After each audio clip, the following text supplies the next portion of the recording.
que podemos tener nuestro próximo estudio bíblico introductorio, panorámico del Nuevo Testamento.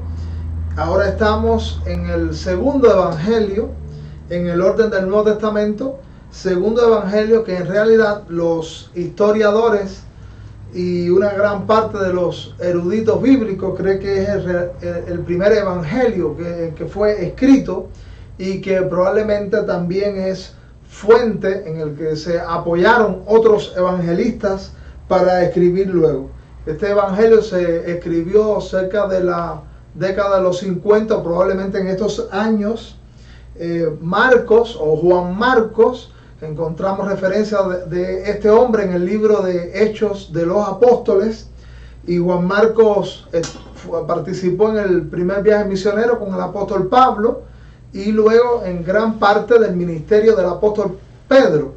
Se dice también que fue traductor de los sermones del apóstol Pedro y que aprendió grandemente de las enseñanzas de este apóstol, y que mucho de lo que él hace en su evangelio en realidad es una reproducción de aquellas enseñanzas que había recibido del apóstol Pedro y que fue usado por el Señor, inspirado por el Espíritu, para escribir este segundo evangelio, segundo, repito, en el orden del Nuevo Testamento, pero primero en escritura, fue el primero en escribirse, y es el evangelio más corto, pero también un evangelio muy sustancial y con detalles muy interesantes. Marcos menciona a Jesús como el hombre de acción. Quizás el evangelio de Mateo, que vimos anteriormente en el estudio anterior, Mateo presenta a Jesús como el hombre del magisterio, el hombre de las grandes enseñanzas, y recoge, como habíamos visto, una serie de sermones muy importantes de las grandes enseñanzas de Jesús que Marcos omite o señala brevemente algunas de estas enseñanzas. Más bien en el evangelio de Marcos encontramos un énfasis sobre los actos milagrosos del Señor Jesús. Así que Marcos está presentando a Jesús como el hombre de acción y el hombre que está obrando por el poder de Dios y manifestando el poder de Dios. Esto a la vez que acredita su mesianismo, acredita que él es el Mesías tan prometido por el Antiguo Testamento. Mateo, habíamos visto que escribió para un público judío, y que habíamos señalado también que Mateo tiene un volumen de enseñanzas grandes y hace muchas referencias a los pasajes antiguos testamentarios, sobre todo a los que hablan del Mesías, porque Mateo tiene el propósito en su evangelio de convencer a ese público judío de que en Jesús se cumplen las profecías antiguo-testamentarias. Marcos, por otro lado, tiene un público gentil, y como pudiéramos darnos cuenta al leerlo, probablemente es un público romano específicamente, escribe a los romanos, y no era tanto, los romanos no tenían tanto interés en encontrar al Mesías en el Antiguo Testamento, pero sí a un Mesías poderoso, un Mesías que ejecuta milagrosamente, poderosamente. Así que Marcos, para convencer a su público romano, en su evangelio está haciendo referencia a ese poder milagroso que acompaña al Señor Jesús. Así que eso es una de las cosas que vamos a encontrar en este evangelio muy interesante. Y podemos estar mirando algunos de los textos del evangelio de Marcos. Como dijimos, vamos a hacer una mirada a grandes rasgos de pasajes interesantes en este evangelio que nos dan grandes enseñanzas, y también mirar algunos detalles, algunos de esos detalles que pudiéramos solamente mencionar dos de pasada, de los muchos que podemos encontrar que demuestran que Marcos tiene el propósito de escribir a ese público gentil, a ese público más amplio, que ya definimos que probablemente es romano. Encontramos, por ejemplo, en Marcos capítulo 7, una explicación que Marcos da en su evangelio, que si no fuera un público gentil no haría falta. En Marcos capítulo 7, versículos 3 y 4, hablando acerca de lo que contamina al hombre, mire como dice el evangelio, dice, voy a leer a partir del 2, dice, los cuales, viendo a algunos de los discípulos de Jesús comer pan con manos inmundas, esto es, no lavadas, los condenaban, porque los fariseos y todos los judíos, aferrándose a la tradición de los ancianos, si muchas veces no se lava las manos, no comen. Esa explicación evidencia que Marcos está escribiendo a un público que no es judío, porque a un judío no hacía falta explicarle en lo que consistía su ley. Así que ahí encontramos un ejemplo de una evidencia de ese público que Marcos tiene en mente. También podemos ver en Marcos capítulo 5, versículo 41, si mal no recuerdo, otro ejemplo, 5:41. Bueno, no, este no es el texto. Sí. Bueno, eso tiene que ver, porque ahí en este versículo lo que Marcos está haciendo es citando unas palabras arameas y una terminología que era bien conocida para el mundo judío, pero que para un gentil o un romano no era entendida, así que eso también tiene que ver. Tomando la mano de la niña, le dijo Talita Kumi, esa es una terminología aramea, que traducido es, y él explica, niña, a ti te digo, levántate. Así que la explicación de esa terminología hebrea que Marcos está citando de primera mano, las palabras del Señor, también evidencian ese público al que Marcos le está escribiendo y que tiene necesidad que él le explique y le esclarezca muchas de las enseñanzas que él está dando. También Marcos explica algo acerca de la Pascua. La Pascua era algo muy conocido por el mundo judío. Eso era una celebración anual fundamental que ningún judío ignoraba, al contrario. Pero él da una explicación también en el capítulo 14, versículo 12, Marcos 14, 12, Marcos 14, 12, dice allí, el primer día de la fiesta de los panes sin levadura, cuando sacrificaban el cordero de la Pascua, sus discípulos dijeron, ¿dónde quieres que vayamos a preparar para que comamos la Pascua? Y envió dos de sus discípulos. Ahí encontramos, explica también el concepto de la Pascua. Así que esa explicación cuando dice el primer día de la fiesta de los panes sin levadura, cuando sacrificaban el cordero de la Pascua, esas explicaciones de esos layos que se están dando dan muestras de que Marcos se está encaminando a un público, en su escritura, a un público que no es judío. Así que vamos a estar mirando, vamos a echar unos vistazos, como hemos estado anunciando, a este evangelio y observar algunas de sus enseñanzas.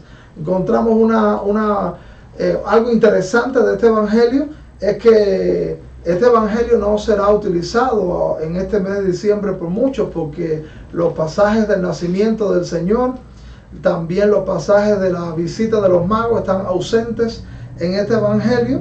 Tampoco hay genealogía en este evangelio, son detalles interesantes que se omiten. Están en Mateo, están en Lucas, que son los sinópticos, como también habíamos visto en el encuentro anterior. Son los evangelios sinópticos, son los que traen el mismo contenido o parte del grueso de ese mismo contenido, pero estos pasajes no los encontramos. Así que él comienza con la predicación de Juan el Bautista. En Lucas es donde único se narra el milagro del nacimiento de Juan el Bautista, cuando conocemos el sacerdote Zacarías y Elizabeth, su esposa, que no podían tener hijos y que ya viejos Dios hizo un milagro. Eso tampoco se narra ese detalle, que solamente también lo tiene el Evangelio de Lucas. Aquí en Marcos se comienza con el aspecto preparatorio para el ministerio del Señor con Juan el Bautista, donde dice: principio del Evangelio de Jesucristo, Hijo de Dios, como está escrito en Isaías el profeta: he aquí yo envío mi mensajero delante de tu faz, el cual preparará tu camino delante de ti. Voz del que clama en el desierto: preparad el camino del Señor, enderezad sus sendas. Esa era una profecía. Marcos, como ya dije, no es muy recurrente en citas antiguo testamentarias. Esta es una, pero él escasamente usa las citas antiguo testamentarias, contrario a Mateo. Es un contraste muy interesante que hay entre esos dos evangelios. Y aquí encontramos el bautismo del Señor Jesús y el principio de su ministerio, y en qué consistía básicamente, cuál era el mensaje fundamental del Señor, que está planteado en el versículo 14 y 15, cuando dice: después que Juan fue encarcelado, Jesús vino a Galilea predicando el evangelio del reino de Dios. O sea que el mensaje del Señor básicamente era el mensaje del reino, el mensaje de otra vez Dios gobernando y conquistando los corazones para gobernarlos ahora a través del corazón.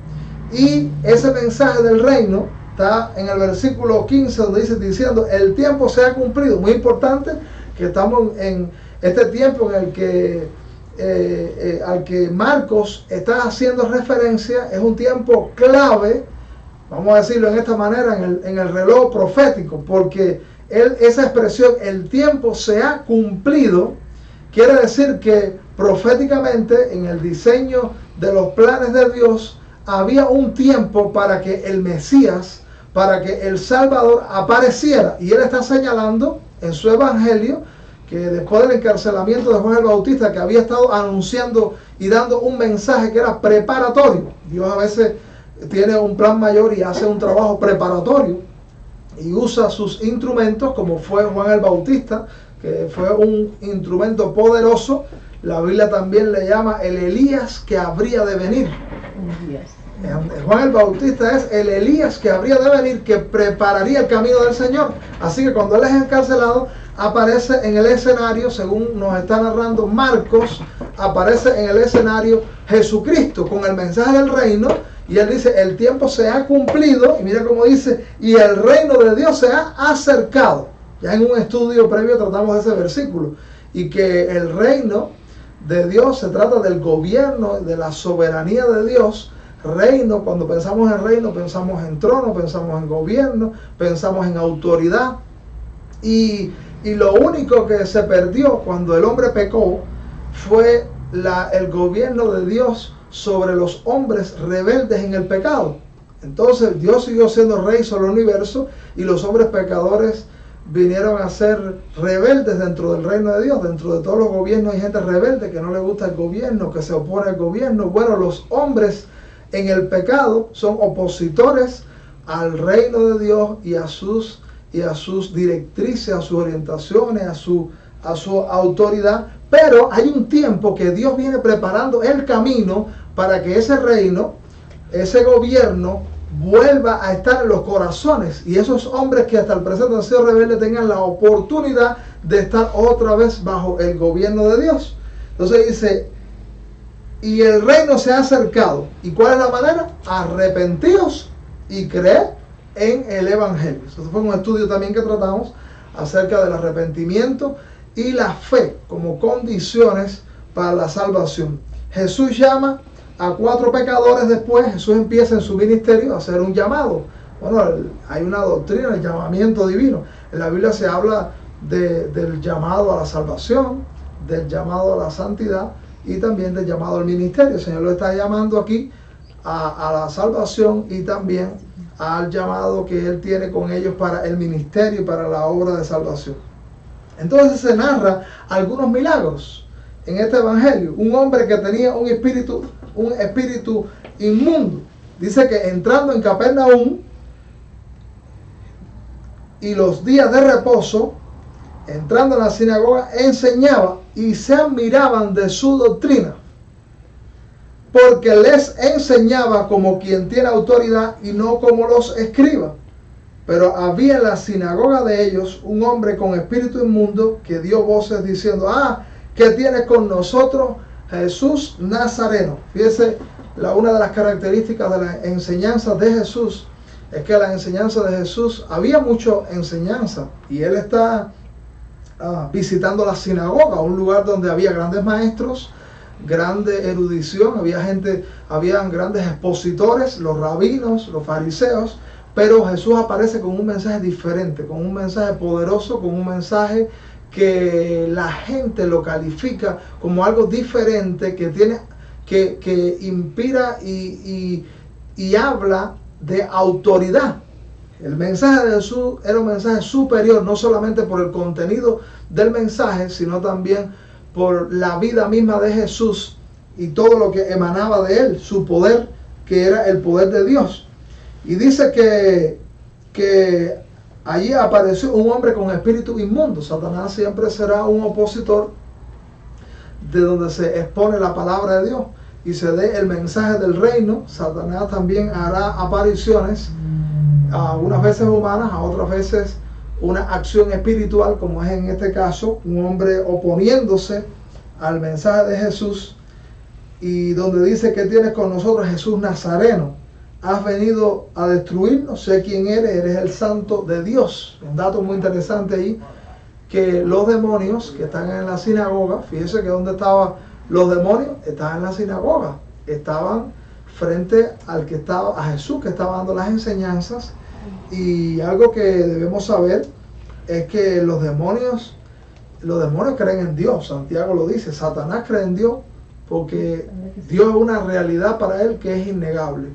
Y los demonios también saben doctrina, y a veces la saben mejor que muchos de nosotros. Conocen bien las enseñanzas auténticas del reino de Dios, las enseñanzas auténticas, porque ese demonio está dando un mensaje que no es contrario a las enseñanzas de Jesús. Él le está diciendo una mentira. Él le dice: sé quién eres, el santo de Dios. Jesús era santo y Jesús provenía de Dios. Eso es verdad. Y dice la Biblia que Jesús le reprendió diciendo: cállate, sal de él. Y el espíritu inmundo, sacudiéndole con violencia y clamando a gran voz, salió de él. Y todos se asombraron de tal manera que discutían entre sí diciendo: ¿qué es esto? ¿Qué nueva doctrina es esta? Que con autoridad manda aún a los espíritus inmundos y le obedecen. Y muy pronto se difundió su fama por toda la provincia alrededor de Galilea. Eso dice allí en el versículo 28. Así que Jesús, su mensaje venía respaldado de manera muy especial por el poder de Dios. Y siempre que el evangelio se esté exponiendo fielmente por vidas que sean santas y que el mensaje armoniza con la vida de la persona, habrá también manifestaciones del poder de Dios, como aconteció con Jesús, acontecerá también con nosotros. Y esto que estamos viendo, este fue un ejemplo de uno de los milagros.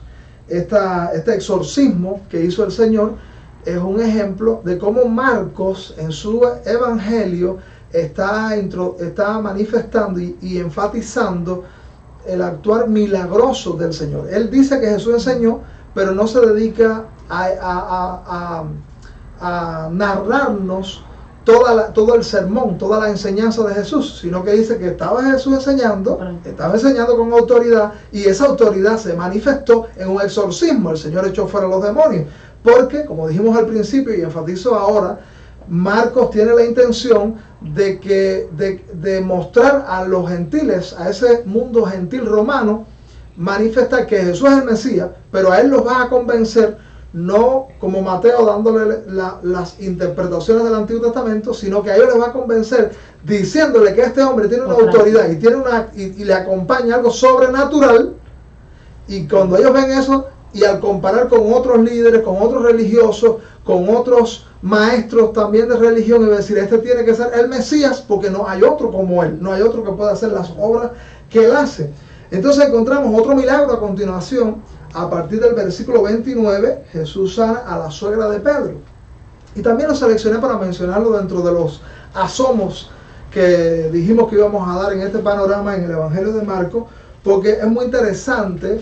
Pedro, uno de los discípulos, uno de los que el Señor llamó a la salvación y también al ministerio, específicamente al ministerio apostólico, dice que el Señor le hizo un milagro en la familia. Y ahí hay algunas cosas que se deben señalar. Dice en el versículo 29, al salir de la sinagoga, vinieron a casa de Simón y Andrés, vinieron a casa de Simón y Andrés con Jacobo y Juan. Y la suegra de Simón estaba acostada con fiebre. Así ahí hay un dato muy interesante. ¿Quién tiene suegra? ¿Quién está casado? Y señalo ese detalle porque hoy se dice que hay muchos que han dicho que Pedro fue el primer papa y los papas no se casan, pero Pedro tenía suegra. Eso es muy interesante. Este era un hombre casado y que no armoniza con muchas de esas enseñanzas que se están dando hoy en día, incluso lo cual para un papa no es una opción, sino que es una prohibición. Ellos no pueden hacerlo, pero evidencia que Pedro no es lo que ellos llaman ser, ni ellos tampoco son lo que ellos dicen ser. Así que los dos quedan ubicados en posiciones diferentes. Dice que el Señor hizo un milagro. La suegra de Simón estaba acostada con fiebre y enseguida le hablaron de ella. Entonces él se acercó y la tomó de la mano y la levantó e inmediatamente le dejó la fiebre y ella le servía. Así que Dios hizo el milagro de sanarla de fiebre, y es muy interesante que el Señor obra aquí una sanidad, no un exorcismo, porque la fiebre es enfermedad, no era algo, no era una posesión demoníaca, sino era una enfermedad.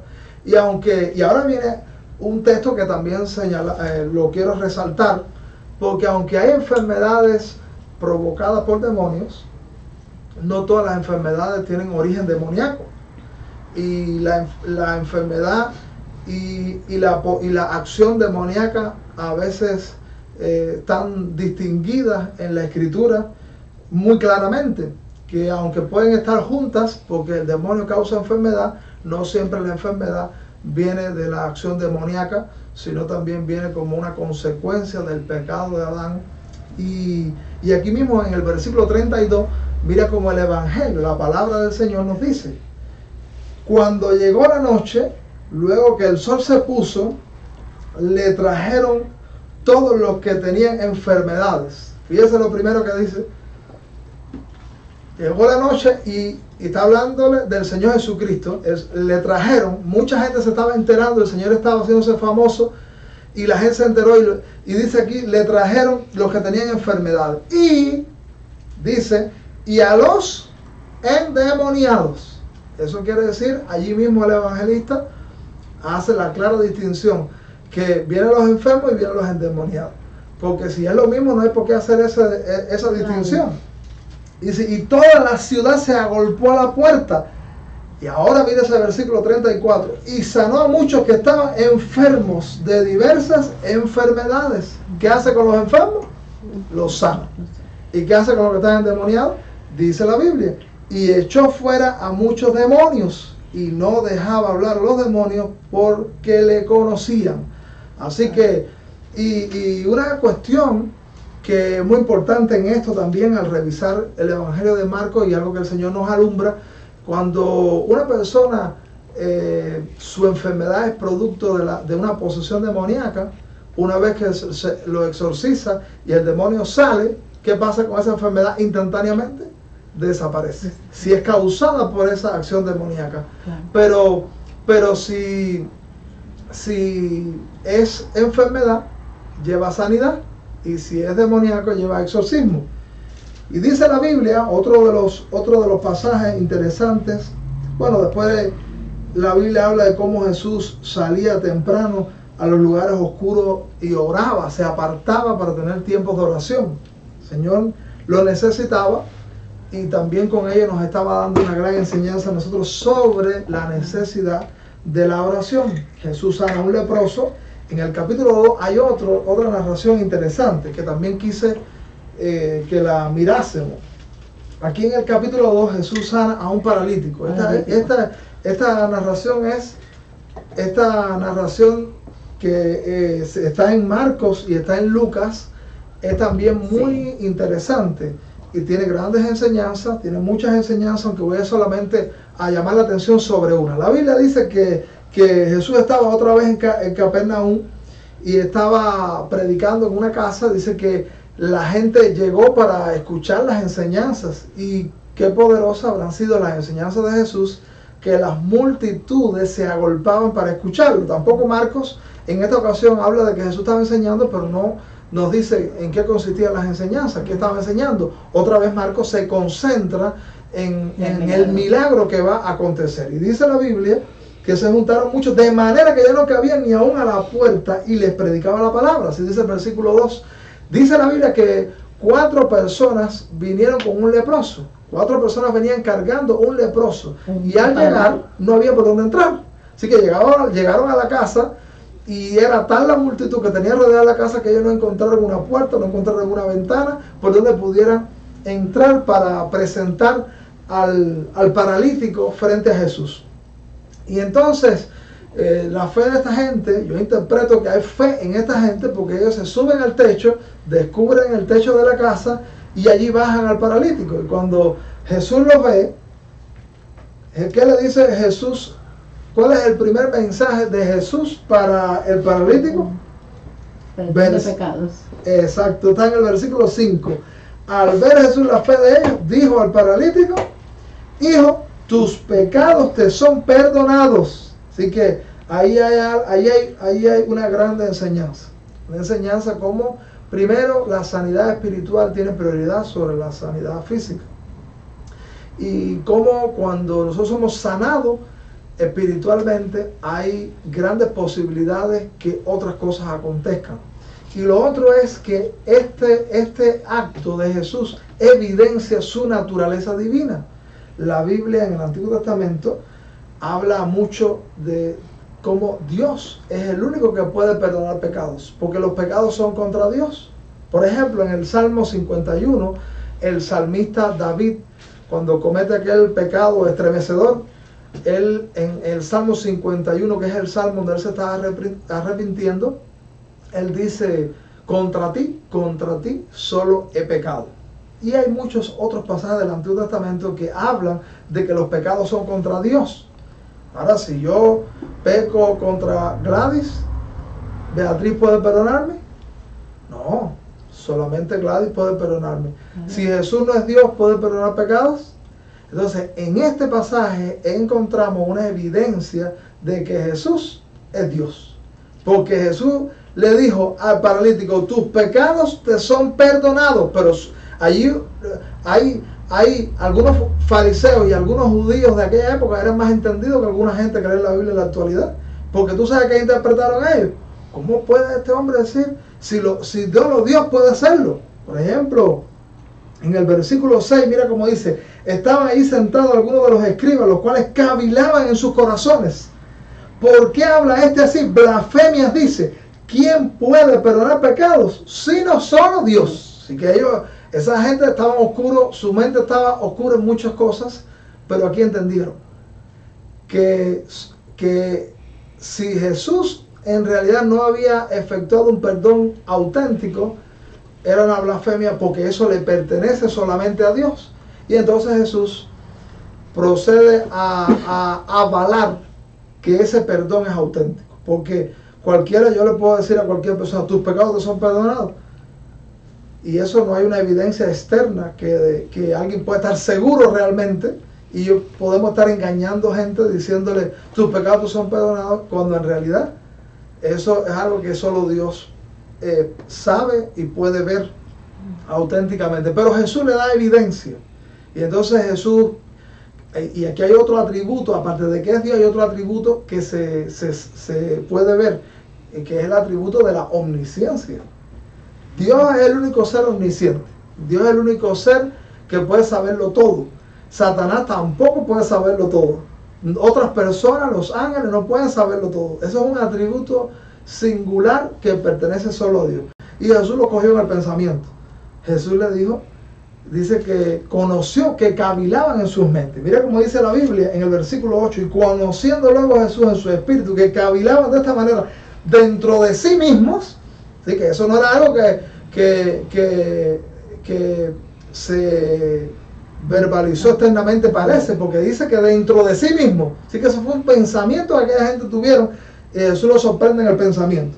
Y le dijo, ¿por qué caviláis así en vuestros corazones? Entonces Jesús le hace un planteamiento para sacarlos del bache, para sacarlos de la duda. ¿Qué es más fácil? ¿Decir tus pecados te son perdonados? O decir, levántate, toma tu lecho y anda. Yo le digo esta noche, ¿qué es más fácil? Es más fácil decir, tus pecados te son perdonados. Porque si tú dices al paralítico, levántate, y no se levanta, usted queda desacreditado. Y entonces Jesús le dice, pues para que usted vea que lo que yo dije de tus pecados son perdonados, si es real, yo voy a hacer una manifestación externa, visible. Voy a manifestar algo milagroso para que ustedes vean que esos pecados sí han sido perdonados. Y dice la Biblia, en el versículo 9 más adelante, que le dijo al paralítico, levántate, toma tu lecho y anda. Pues para que sepas que el Hijo del Hombre tiene potestad en la tierra para perdonar pecados, dijo al paralítico, a ti te digo, levántate, toma tu lecho y vete a tu casa. Y se quedó el paralítico ahí acostado. No. Entonces él se levantó enseguida. Así que Jesús evidenció que él tenía poder. Así que Jesús estaba mostrando que él era el Mesías, que realmente tenía poder, que tenía poder salvador, porque el problema fundamental del cual debemos ser salvados es el pecado. Y Jesús viene entrando y diciendo, yo tengo poder para poder resolver la situación del pecado que tiene la humanidad. Y bueno, ahí podemos seguir mirando otros textos. El versículo 13, llamamiento de Leví. Ustedes vean que en su ministerio Jesús estaba haciendo un reclutamiento. Jesús estaba levantando su pequeña iglesia, su pequeño grupo, pero ese grupo que iba a conmover al mundo. Así que llama también a Leví, que no era un hombre de mucha reputación. Hay gente que a veces quiere sacarle el cuerpo a la iglesia, porque en la iglesia a veces hay gente que quizás no tiene un historial positivo, pero de eso Dios se glorifica. Claro. Porque esa primera iglesia compuesta de pecadores, de gente semianalfabeto, que la Biblia dice sin letra y del vulgo, y de ladrones también, gente que recogía impuestos y adulteraba o sea, recogía más de lo que debía. De los publicanos. Jesús hace cosas tremendas y Jesús recibió críticas. Si no, sería extraño que esas críticas lleguen hasta los días de hoy. Pero Jesús se sentó con Leví y se sentó con muchos religiosos que eran hipócritas y que eran falsos, pero se sentó con el propósito de hablarle la palabra, de rescatarlo, y muchos fueron rescatados, como es el caso también de Leví. Jesús da la enseñanza en el versículo 17. Él dice aquel famoso que conocemos, aquella famosa enseñanza. Al oír esto, Jesús le dijo, los sanos no tienen necesidad de médico, sino los enfermos. No he venido a llamar a justos, sino a pecadores. La misión de Jesús es para la gente que tiene problemas. Claro. La gente quiere resolver los problemas para después ir a la iglesia, para después escuchar la palabra de Dios, para después comprometerse con el evangelio. Pero Jesús dice que no, que hay que venir a Él y que Él va donde están la gente, tal y como están, porque Él es el que lo resuelve. Entonces, bueno, hay preguntas también que se desatan. Otro de los sucesos que se desata es la pregunta sobre el ayuno. Se sabe que los discípulos de Juan y los de los fariseos ayunaban.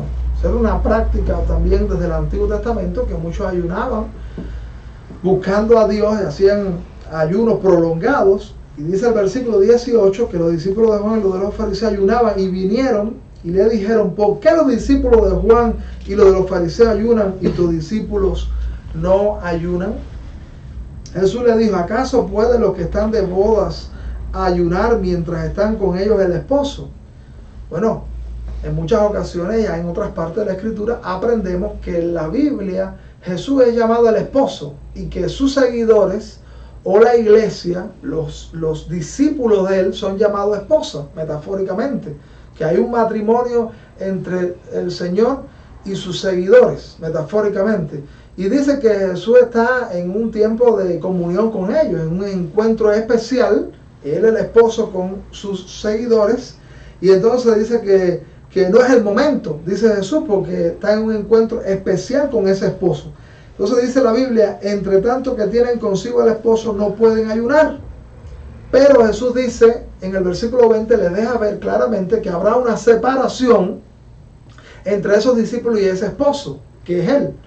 En ese versículo 20 dice, pero vendrán días cuando el esposo les será quitado. ¿Cuándo es ese día? Ese quitado es un arrebatado.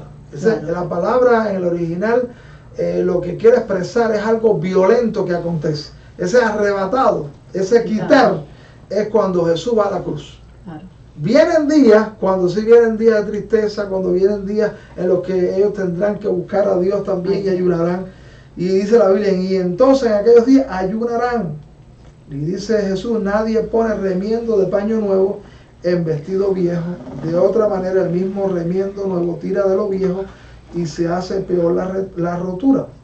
Jesús está hablando aquí, bueno, toma dos imágenes. Una es la del vestido viejo y la tira y el paño nuevo, el vestido viejo y el paño nuevo, y también de los odres, el vino y los odres. Son las dos imágenes que Jesús está tomando aquí para transmitir una enseñanza. ¿Qué quiere decir estos pasajes?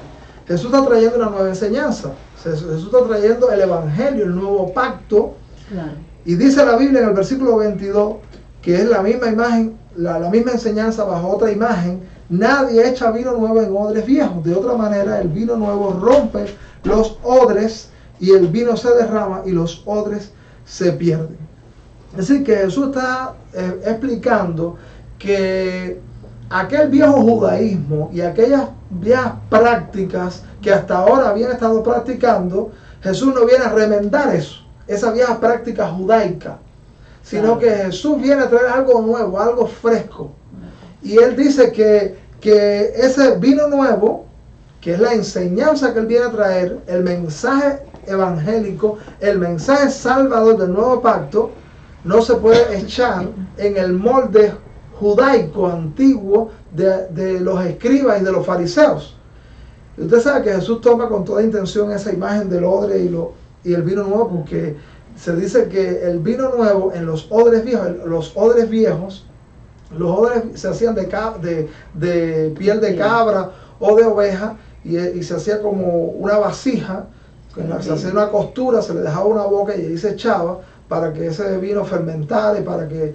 Dice que los odres viejos no soportaban la fermentación porque perdían la frescura, perdían la elasticidad y ese molde, ese odre viejo, cuando el vino nuevo empezaba a fermentar y empezaba a avanzar en el proceso, se rompía y no resistían el proceso de fermentación. Entonces Jesús dice que de la misma manera que acontece con los odres viejos que no resisten el vino nuevo, así también este mensaje no cabe en los moldes del judaísmo, sino que el Señor está hablando de algo nuevo y fresco que Él trae.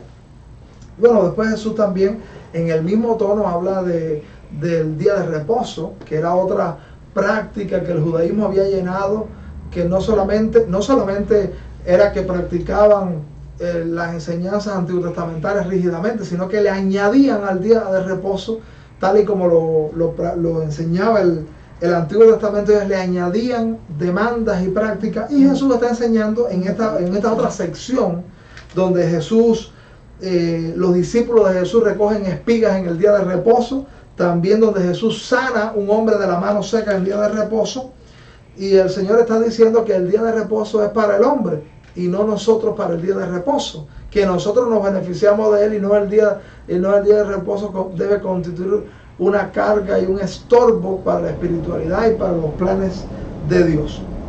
Después viene la elección de los 12 apóstoles y cómo el Señor selecciona a aquellos 12 apóstoles. Recuerda que el Señor hace una selección de un grupo remanente, un grupo estrecho con los cuales iba a desarrollar planes específicos. Eso está en el capítulo 3, versículo 13 en adelante.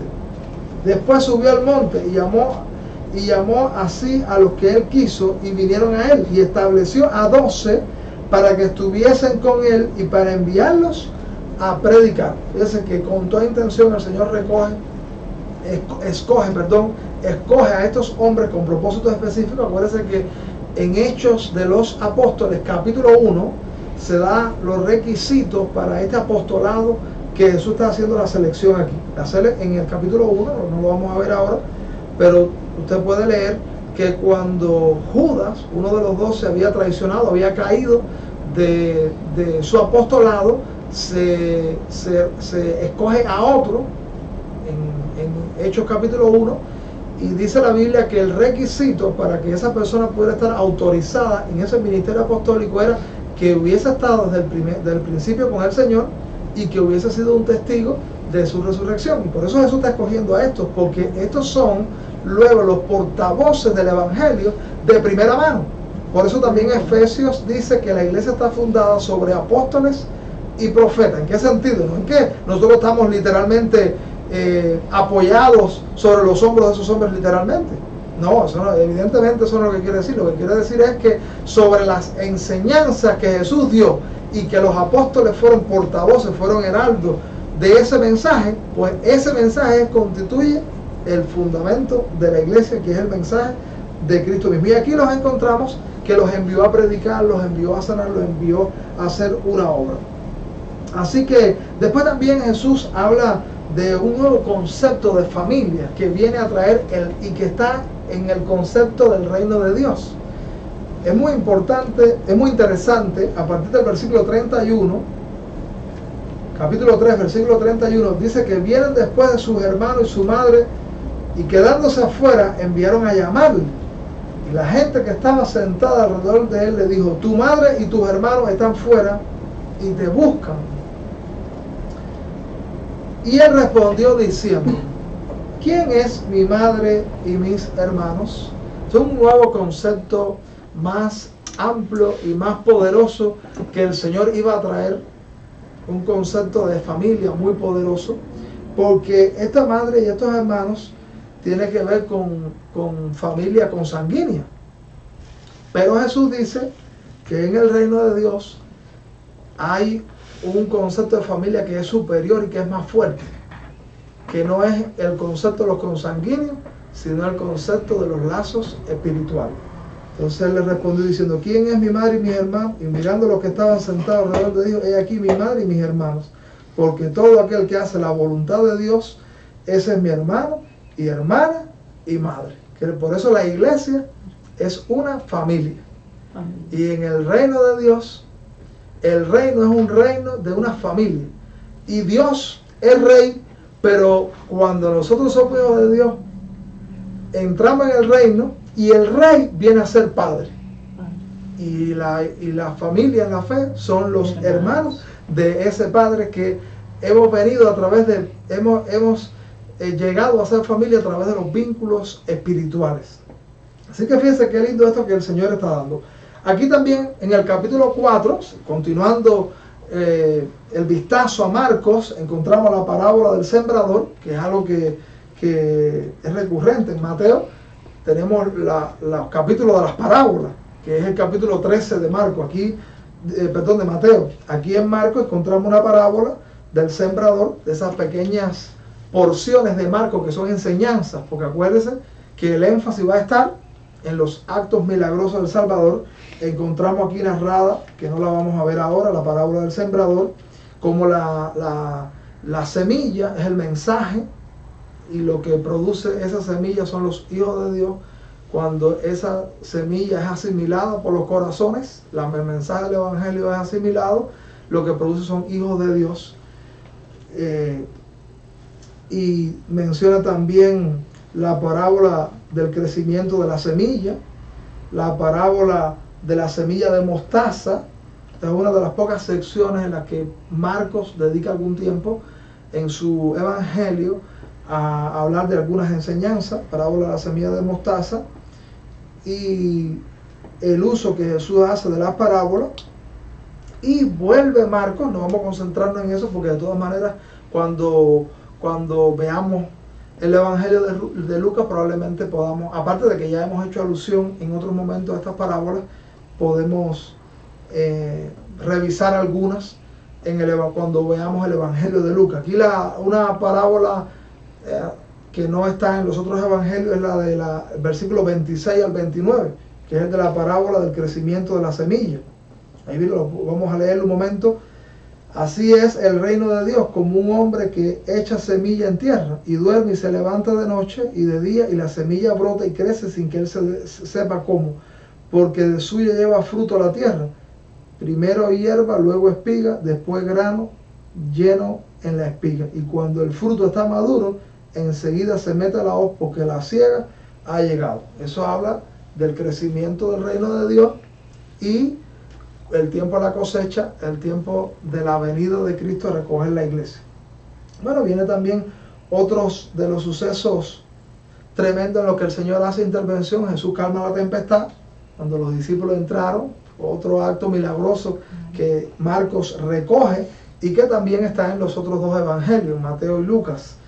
Jesús entró en la barca, se durmió, los discípulos iban...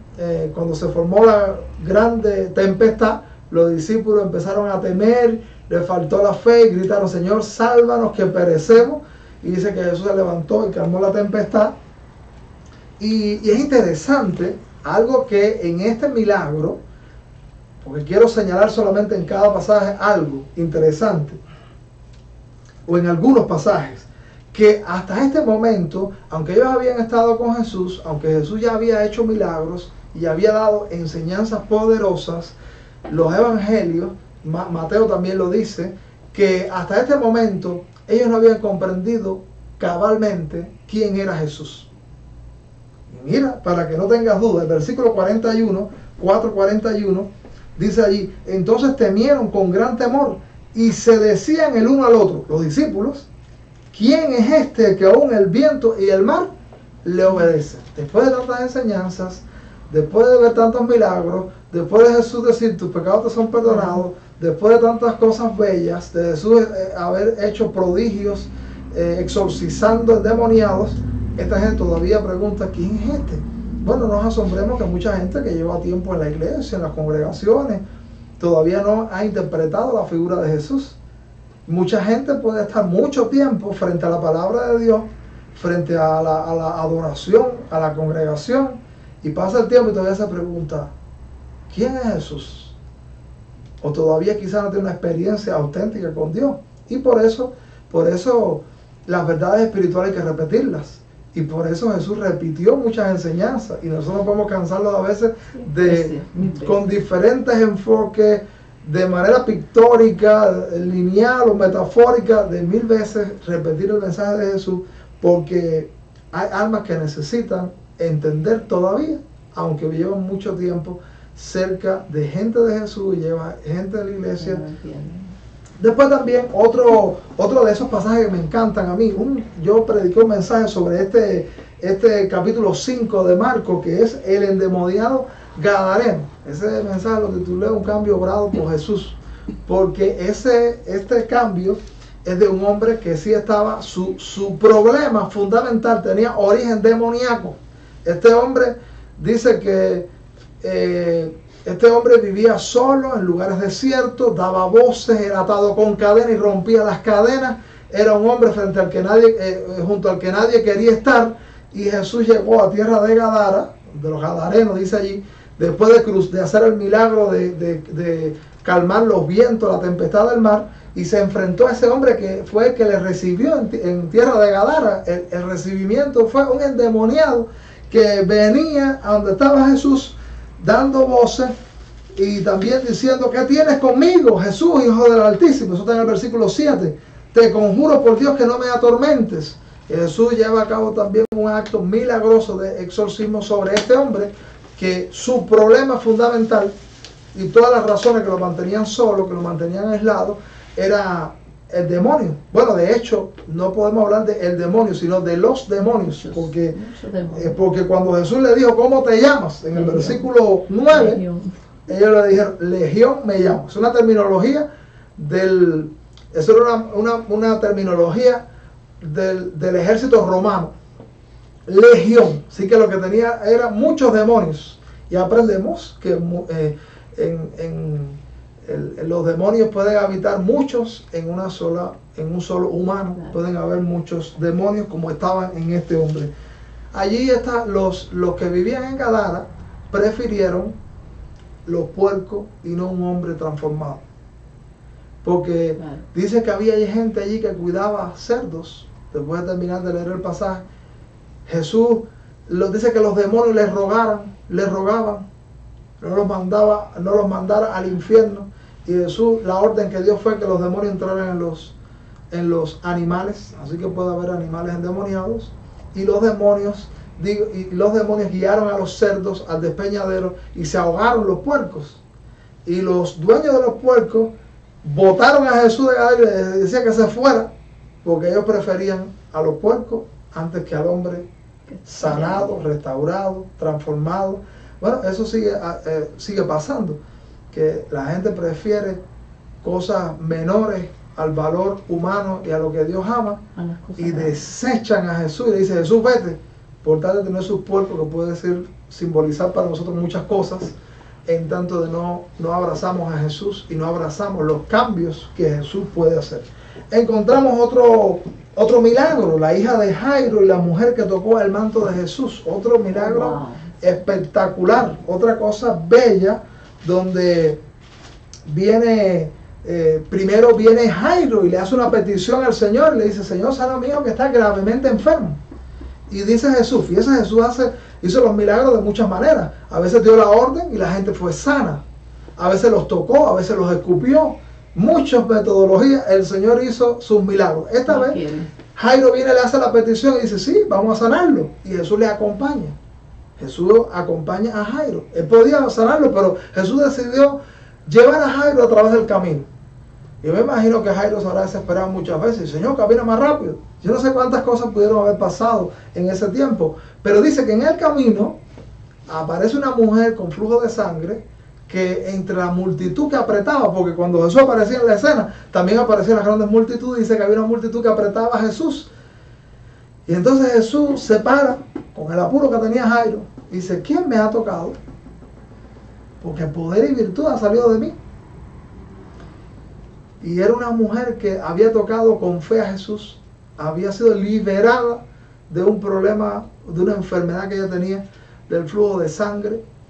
El flujo se había paralizado automáticamente, se había efectuado el milagro.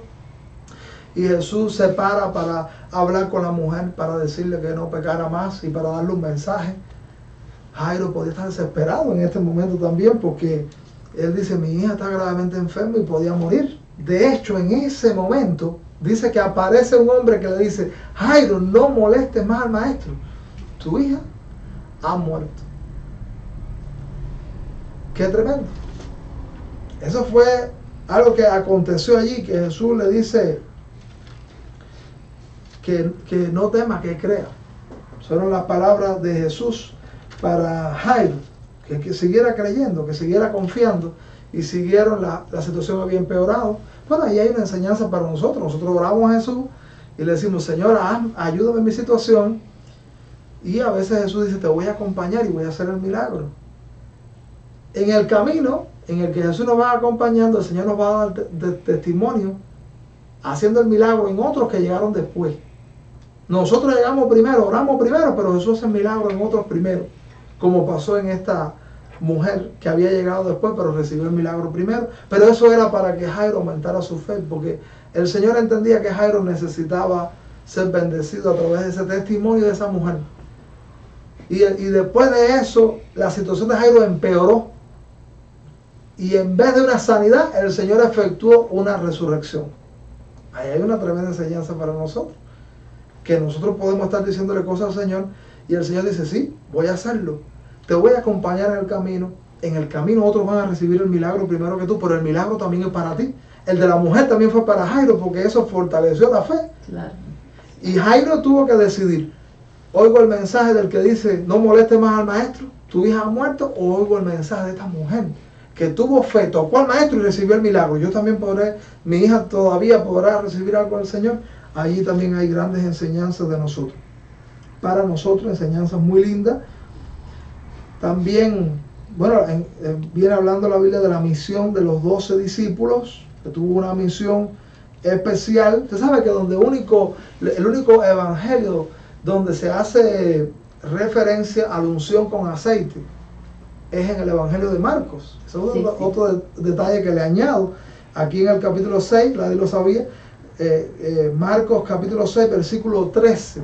Mira cómo dice la Biblia, y echaban fuera muchos demonios y ungían con aceite a muchos enfermos y los sanaban. En el Nuevo Testamento la otra referencia está en la epístola del apóstol Santiago. Pero interesante, los discípulos también usan el aceite también para orar por los enfermos. Se narra la muerte de Juan el Bautista. Se sabe que él desafió a Herodes y le mostró su pecado, y la reacción de Herodes fue que terminó con la vida de Juan el Bautista. Eso también lo pueden ver. La alimentación de los 5,000, el Señor proveyendo para las necesidades. Jesús anda sobre el mar, otro milagro tremendo, donde hay grandes enseñanzas. Lo que contamina al hombre, para un judío era muy importante el cuidado exterior. Y Jesús dice que es más importante lo que sale del corazón, y más importante la sanidad, la santidad que brota del corazón, que muchos de los lavamientos de las prácticas judías, que le importaba lavarse sus manos exteriormente, está el pulcro.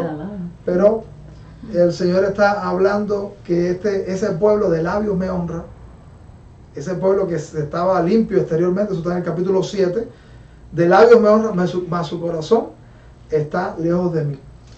La fe de la mujer sirofenicia, que es un milagro que el Señor efectuó en una mujer que no era judía, que tuvo fe, que fue aquella mujer que el Señor le dijo que su misión en primer lugar estaba enfocada en los judíos, en la nación antiguo testamentaria. No era que Jesús no tenía planes con el mundo, pero en primer lugar el enfoque ministerial del Señor Jesucristo estaba volcado hacia los judíos. Y el Señor le dice, no está bien dar el alimento a los perrillos. Y ella dice, no, ¿cómo le dijo? Echar el pan de los hijos a los perrillos. Echar el pan de los hijos a los perrillos. Y él le dice, pero los perrillos comen de las migajas. Y hablando de que tómame como una perrilla, como un perrito, y yo de las migajas, de lo grande que estás haciendo en Israel, yo quiero que sea una migaja. Y Jesús alabó a esa mujer porque esa mujer tuvo fe. Sí, quiero señalar, hay dos multiplicación de alimentos. Está la alimentación de los 5,000 y está la alimentación de los 4,000. Y el Evangelio de Marcos lo recoge a los dos. Los 4,000. Eso está en el capítulo 6, versículo 30, encontramos la alimentación de los 5,000, un detalle. Y en el capítulo 8, la alimentación de los 4,000.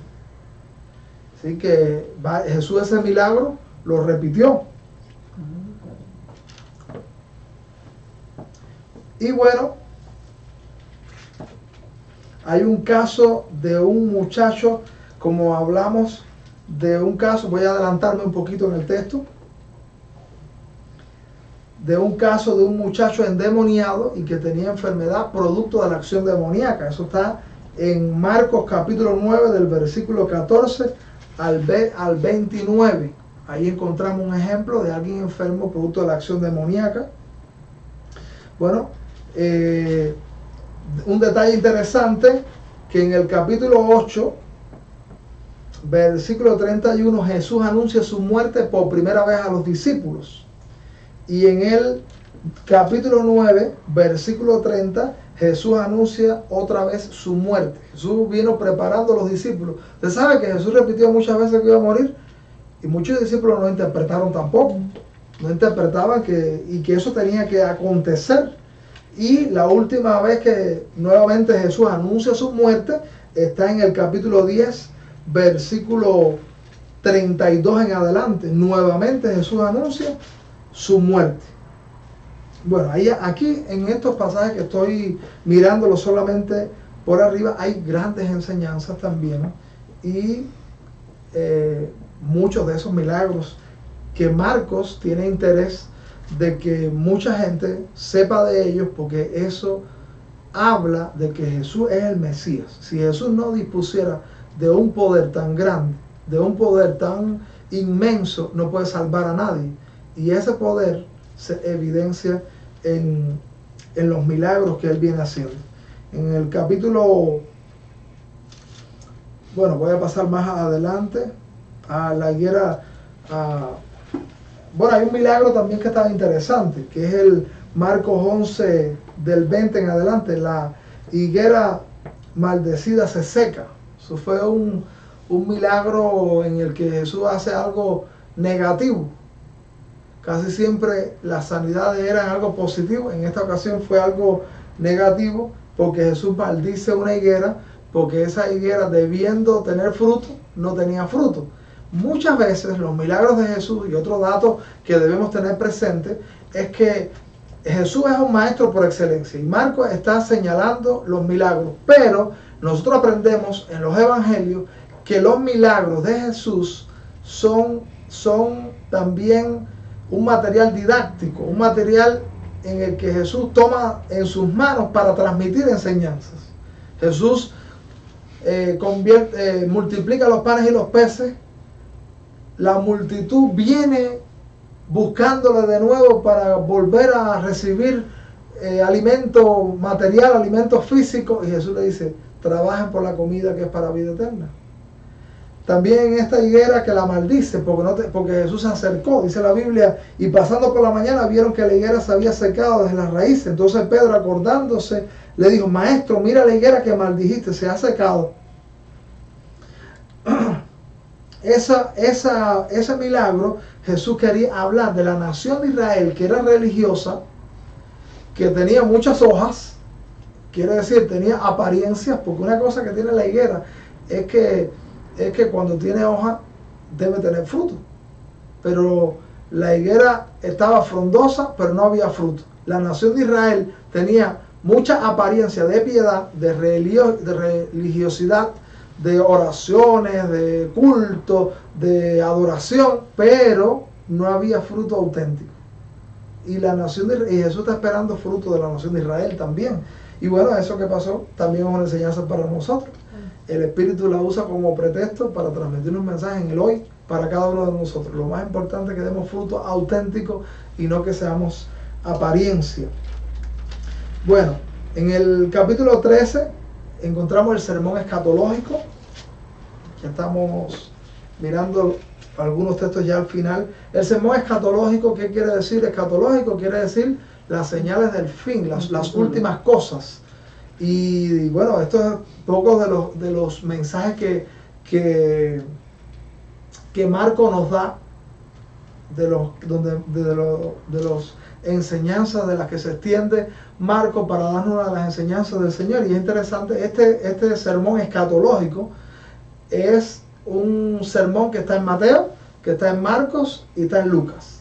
No está en Juan, pero ese mensaje habla de las señales de la destrucción y el juicio de Dios sobre Israel y de la segunda venida también del Señor. Ahí en ese pasaje vamos a encontrar cosas interesantes, porque Jesús primero en Mateo dice que se lamentó sobre Jerusalén, y dice cuántas veces aquí se juntaron como la gallina junta sus polluelos. Eso lo dice Mateo.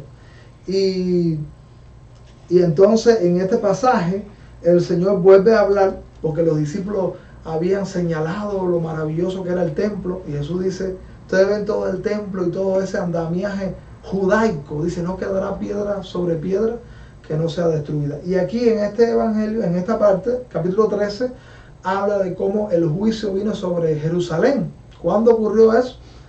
Una parte de ese texto, ¿no? Una parte de lo que menciona ese texto en el año 70, cuando un general, Tito Vespasiano, un general romano, vino sobre los judíos y destruyó y chapió, por decirlo de alguna manera, con Jerusalén y sobre todo el culto judío, y dejó de existir la práctica del culto levítico a partir del año 70. Y aquí el Señor se lo anunció de antemano, que iba a venir una gran tribulación sobre la nación de Israel.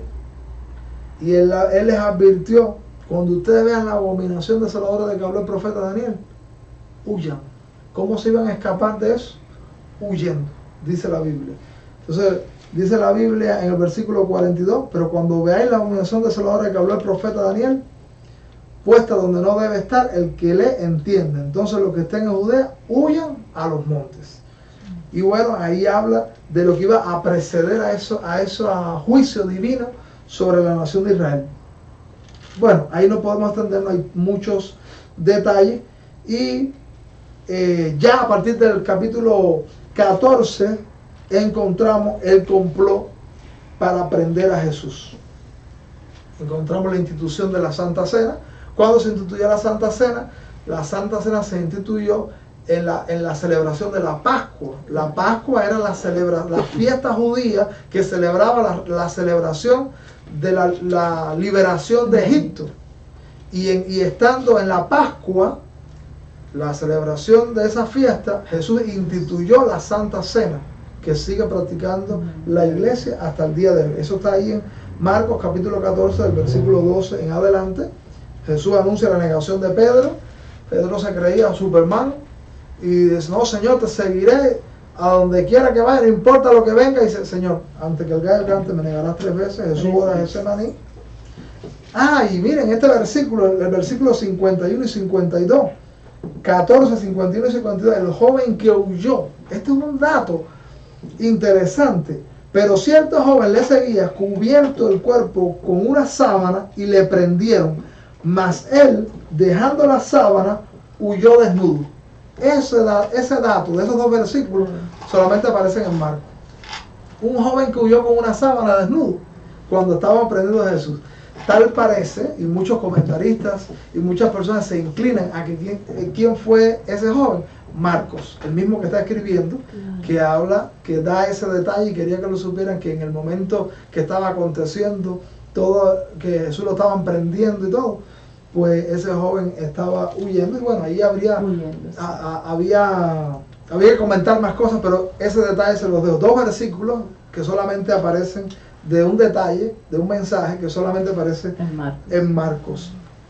Y bueno, después viene ya Jesús frente al concilio, Pedro negando a Jesús, y viene la sentencia y la crucifixión, y Jesús es sepultado hasta la resurrección, que es donde se cierra este evangelio. Aquí hay algunos saltos que hemos dado al revisar este evangelio, que probablemente algunos de esos versículos o algunos de esos pasajes los podemos comentar un poquito más, porque como son pasajes que son recurrentes en los evangelios, pues los dejo para cuando hagamos el panorama de Lucas, pues echar un vistazo con alguna, como siempre hago, con alguna aplicación devocional que nos bendice y nos ayuda. Y un último comentario para conocimiento, que el versículo, en el capítulo 16, del versículo 9 al 20, este último pasaje, ha habido un gran debate por los eruditos y los comentaristas, porque en los manuscritos más importantes ese texto no aparece, y muchos se inclinan porque el evangelio de Marcos es más corto de lo que pensamos, y que el cierre de este evangelio realmente dice que la autenticidad, algunos dicen, es hasta el versículo 8. Así que para que lo sepan, que en muchos comentarios y Biblia a lo mejor no lo van a encontrar comentado, porque en algunos manuscritos muy antiguos y de gran valor y respeto no se encuentran esos versículos. De todas maneras, yo creo que el contenido que hay allí está en otras porciones de la Biblia. Así que no creo tampoco que tenemos que desecharlo, porque no hay nada herético, no hay nada negativo en ese pasaje, sino que eso está avalado. Pero bueno, es un detalle para conocimiento. Entonces, Vamos a hacer una oración y vamos a darle gracias a Dios por el Evangelio de Marcos. Y bueno, por esta noche, porque hemos podido vernos una vez más. Señor, muchas gracias por esta noche que nos ha regalado. Gracias por lo mucho que podemos aprender en los Evangelios. Y gracias por el mensaje poderoso que hay en el Nuevo Testamento. Señor, gracias también porque podemos ubicarnos y podemos profundizar en estos evangelios y llevarnos un mensaje panorámico para luego seguir excavando y profundizando en lo personal en este evangelio. Pedimos, Señor, que tú nos motives, que tú nos guíes para aprender más y más, y también que tu palabra nos refresque y nos dé nuevo ánimo continuamente. Lo pedimos por Cristo Jesús. Amén. Amén.